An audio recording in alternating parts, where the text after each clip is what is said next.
Good afternoon. I'm Walt Golisich. I'm a neurosurgeon here at Hennepin County Medical Center. I'm going to be blunt. Sophia is still in critical condition in the intensive care unit. There's a chance that she's maybe the third fatality of this event. But the door's been opened a little bit, and there's some rays of hope shining through. I first met Sophia on that fateful Wednesday morning when she was wheeled to the receiving area of the operating room, and I was told this is a 16-year-old was shot in the head, and she was in critical condition. Our excellent EMS team and the people at the church obviously did a wonderful job of getting her to our ER very quickly, and our trauma surgeons and ER staff did a fantastic job of triaging her. She made it up to the receiving area of the operating room in record time. I noticed her blue nail polish and her curly hair, and I opened her eyes, and she was bilaterally fixed and dilated, which means that her pressure in her brain was very high. And if you had told me at this juncture 10 days later that we'd be standing here with any ray of hope, I would have said it would take a miracle. She was shot in the left temporal lobe, and the bullet remains lodged in her right occipital lobe. We brought her into the operating room and performed what's called a decompressive craniectomy, which is basically removing the left half of her skull to give her brain room to swell. Unfortunately, the bullet path injured some critical vessels in what's called the Sylvian fissure, which carries branches of what's called the middle cerebral artery, which is a very important blood vessel. We did our best to spare as much of that blood vessel as possible and then stop the bleeding. And then we inserted a pressure monitor and got her off to our wonderful pediatric intensive care unit. She's been there now for 10 days. We've had some issues with swelling and increased pressure in her head, which fortunately have been managed fairly well. And we've done some other studies, including an angiogram that looks at the blood vessels of the brain. And overall, things look as good as can be expected. We've kept her very heavily sedated in a medical-induced coma to some degree to help keep the pressures in her brain down. Those pressures have remained in a relatively good range that we've now started to allow her to wake up a little bit more. And as I mentioned, there are a few rays of hope. She's very purposeful on her left side of her body. She's got some slight movement in her right leg, and she's opening her eyes. She's no longer fixed and dilated. The pressures in her brain are okay. And hopefully they'll remain that way. We've seen plenty of cases, especially in young brains, where the swelling is quite delayed and can get worse over time. But we're starting to get out of that worrisome window, but we're not out of it yet. It's day by day, and I can't tell you how this is going to end. I know she's had a stroke from that injury to that blood vessel, and I don't know what her permanent deficits are going to be, but we're a little bit more optimistic that she's going to survive. I'm going to hand it over to Sophia's dad, Tom Forchas, and I'd like to make a statement.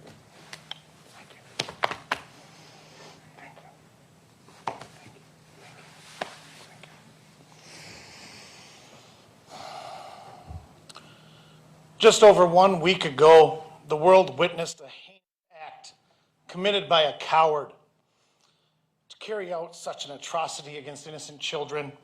Children who were praying during Mass is unfathomable.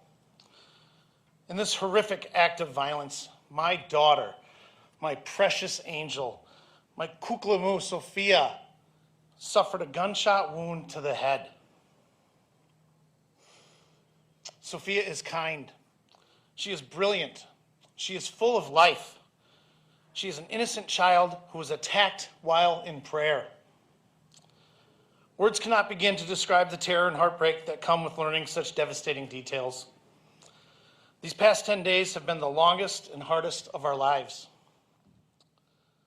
I stand before you today on behalf of my family to thank every person who helped get Sophia from the pew where she lay wounded into all the way to Dr. Galisich's operating room. The speed and coordination it took to make that happen is nothing short of extraordinary. Thank you to Julie. Thank you to Sean. Thank you to Principal DeBoer. Thank you to Matt and Molly. Thank you to Jason and Ryan. And thank you to the countless officers and first responders who arrived on the scene. Your courage, your compassion, and your quick action gave Sophia a fighting chance. To Dr. Galisich, thank you. Thank you for using the talents God gave you to save our daughter. Without your skill, your precision, and your attentiveness, Sophia would not be here today. On behalf of our entire family, Dr. Galisich, thank you. To the entire neurosurgery team under Dr. Galisich's leadership, thank you. Anyone fortunate enough to learn from him is truly blessed to have such a gifted mentor and healer. To the pediatric critical care team and all the staff in the pediatric ICU, thank you. Your dedication and attention to detail are why HCMC stands as a premier level 1 trauma center. Your care has been a lifeline for our family. The final individual I want to thank is my wife. She is the most kind-hearted, selfless, and caring human being I have ever known. Her strength is unmatched. She is my superhero. She has not left Sophia's side. She's monitoring every medication, every drip, every vital sign, and every detail involved in caring for the most critical patients, our daughter. She is truly the best mother I know. It is an honor to be her husband, and I am blessed to call her my wife. Sophia has received prayers from across the globe. It is nothing short of miraculous to know that millions of people have lifted her name in hundreds of millions of prayers. We've heard of prayers from Oslo to Johannesburg, from Sydney to Santiago, from Vietnam to Canada, from Mount Athos, Greece to Minneapolis, Minnesota. Thank you, thank you, thank you for each and every one of those prayers. Thank you to the clergy from the Orthodox Church and the Catholic Church who have led prayers around the world. Your spiritual support has carried us through the darkest days.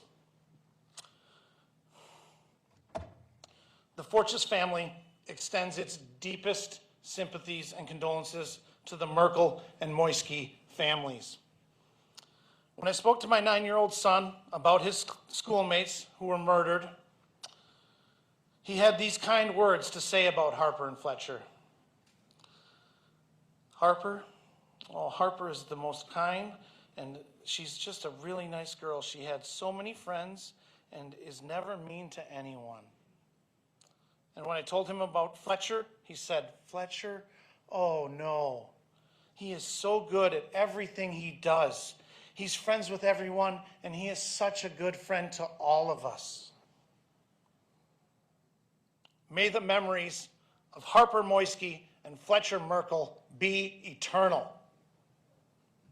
I want to end by imploring the world, continue to pray. Continue to pray for Sophia. Pray for peace. Pray with vigor. We need you to keep the fervor with which you are praying. And when you pray, move your feet. Moving your feet means one step at a time.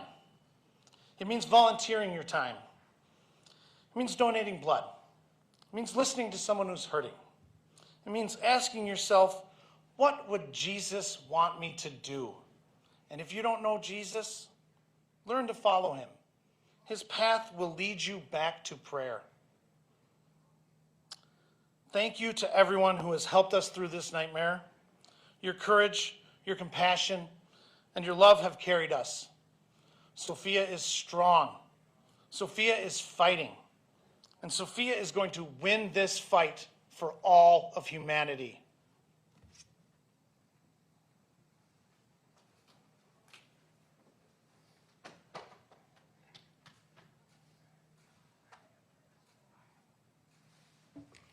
So I'm now inviting Dr. Golisic to answer questions. Doctor, is she getting any response from the normal? Is she, like, when you speak to her, does she respond in any way? She's purposeful, so there's some level of awareness, but no, not following commands yet. But she appears to be aware of some of her surroundings. Now, at what point will you be able to tell any sort of permanent damage that she may have suffered? You mentioned damage to key organs. It's really difficult to say. As I mentioned before, when I first saw her, I was told she was 16, and that she's 12 is even better in terms of the potential for neurologic recovery. The younger patients tend to have a better chance of recovery. Their brain has a little bit more what we call plasticity, where other areas could potentially make up for things.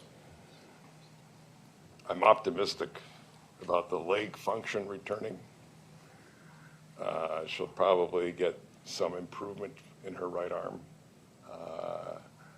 But there are a lot of other things that could still be wrong. This bullet could affect the language centers, her ability to speak and understand speech.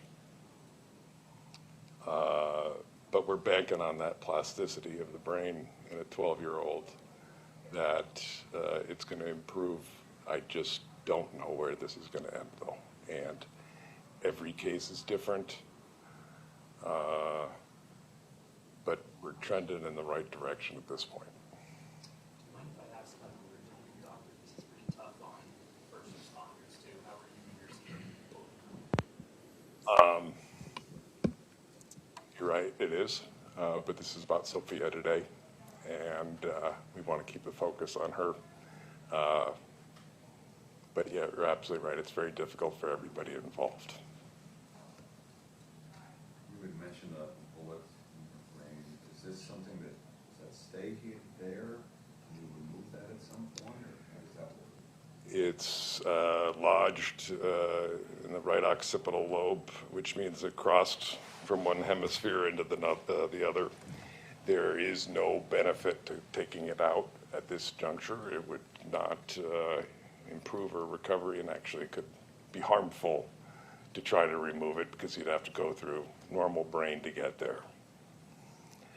But it's not only the bullet itself, it's the blast wave that the bullet creates that leaves some doubt as to the extent of the neurologic issues that she's going to have. Because it's not just the direct trajectory where the bullet passed, but the shock wave it sent through the brain, kind of in a cylindrical fashion outward from the path of the bullet. Can you explain how Sophia made it? Why you said you were why that's the case and the trajectory that she went on coming here to New York to how she is right now. Why do you feel that way? Time, for one thing, that we haven't, we've been able to control the pressures within her brain, that her exam has improved somewhat, that the swelling hasn't subsided, but it hasn't gotten any significantly worse. But we're banking, it's basically that exam that we're encouraged by, and the ability to control the pressures in the brain. And in large part that had to do with removing that half of the skull to give her brain ample room to swell in the future as well. So again, time will tell, and hopefully we'll continue to see some gradual improvement, but it's just very difficult to say, you know, when she's going to be out of the woods. I don't know. You had mentioned she was in an induced coma. Is that still the case now, or is she taking? We're giving her a hiatus every once in a while and allowing her to wake up a little bit. And as we are sure that her pressures will stay down, that those periods of time will extend longer and longer. But we take it slow. There's nothing to be gained by rushing it at this point, and although it's painful and quite difficult for everybody involved, because we all want to know, the best thing for Sophia at this point is to keep her heavily sedated as needed. For her right side to start responding, is that a time thing as well? That's going to be time and a lot of rehab. And hopefully we get to that point.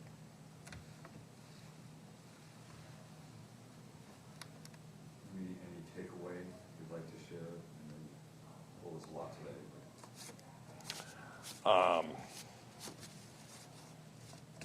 Discussions for another day. I hope someday we can get it through the politicians' thick skulls, how terrible it is to tell a 12-year-old parents that their child has been shot. I hope it would get through their skulls, that message, as well as some of these bullets do.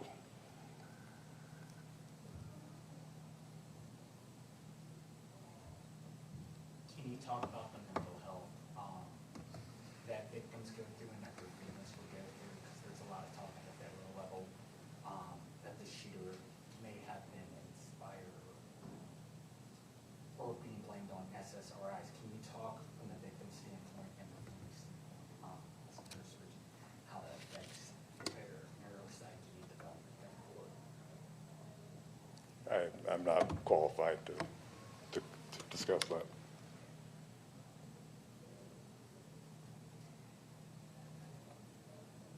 Thank you.